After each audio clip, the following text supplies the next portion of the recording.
Tartus ma tegin nüüd selle näituse sellepärast, et minu elus klappisid kokku nähtused, et mul jäi nii palju vaba aega, et tegeleda loometegevusega ja ma tegin siia taotluse, et näitus saada ja minu suureks rõõmuks see taotlus ka rahuldati.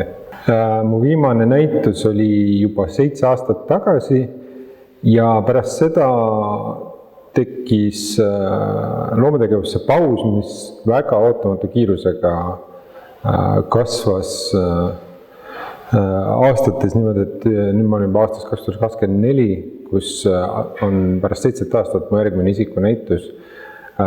Endal on mul huvitav jälgida enda loometegevuse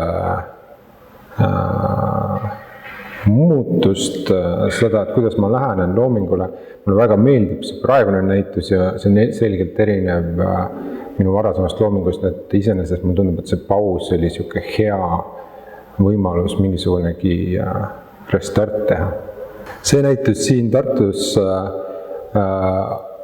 oma lähteainest on saanud minu viimase 7 aasta tööst kunstinäituse tehnikuna ja siin ta kuidagi nüüd kristalliseerub mingisugusekski tagasivaatavaks, ülevaatavaks väljenduseks sellest, et mis siis selle jooksul tehtud sai ja mida ma nii-öelda inimese ja loomeinimese ja tööinimesena õppinud olen.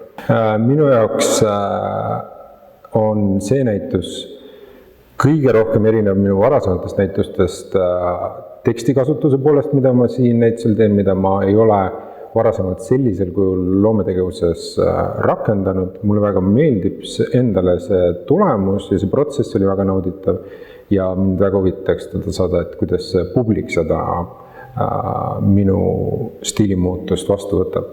Ma usun, et publikule on siin äratundmisrõõmu nii noortele kui vanadele, kunstiprofessionaalidele ja inimestele, kes on kunstikauged. Siin on väga elulised teemad minu isiklikul arvamusel, käsitlusel, natukene huumorit, natuke tõsiseid teemasid, et ma loodan, et see võetakse publiku poolt soojalt vastu.